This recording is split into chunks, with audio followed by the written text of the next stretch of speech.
drying up with fear. When dinner was over, Daya got up and said, "Let's go." She picked up her sword from the side of the chair. Rick looked at the sword. It was a sword with a long blade and a black handle and a circular silver guard. Daya was also wearing a black shirt and pants. They left the hotel. When they reached the neighborhood, Rick stopped in a cozy corner at Daya's request. He looked at his watch. It was past 10. The traffic load and people had decreased significantly.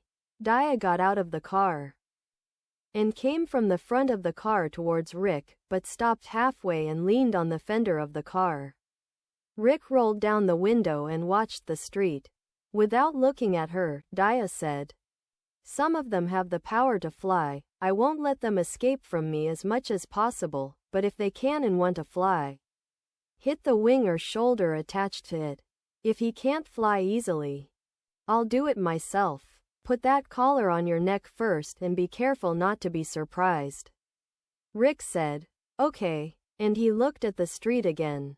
As a lone person approached the person in front, his police sense would awaken.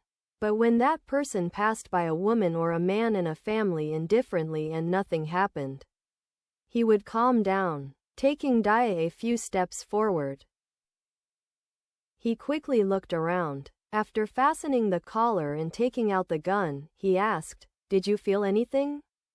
Daya nodded and then looked behind and above her. She disappeared with a scream. Rick also quickly got out of the car. He walked a little forward, but he couldn't continue. Fear had come over him. Suddenly, he heard Daya's voice saying, "Watch out.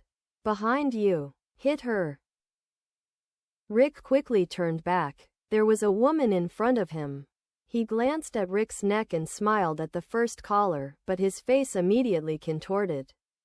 He opened his mouth to show his fangs. Then he said, "What's that, you puppy?" Rick was about to answer when suddenly something hard hit the vampire and threw him back. He could hear their roars and then the woman's scream saying, "Where the hell did you get it? Let go." "No." Her scream filled the air for a moment and then quickly died away. After a while, someone came towards him from the darkness. He had his gun ready to fire. Seeing Daya, he lowered his gun. But Daya came towards him with an angry face, and her face, mouth and part of her neck were covered in blood. Her fangs were completely out of her lips. Daya stared straight into Rick's eyes and said, "Why did you freeze like a statue? She could have easily torn you to pieces. When I say shoot, shoot. No man, woman, old man, or child. It's all my fault. You came to help me like this? Maybe I made a mistake?" Rick said quietly, "I'm sorry. I'm scared of myself now. I've never seen a vampire this close to me before." Daya looked at him angrily and didn't say anything. Rick took out a box of tissues from inside the car and said, "Can you wipe the blood around your mouth and neck?" Daya took out several sheets and wiped the blood. Rick swallowed and said, "I won't hesitate this time."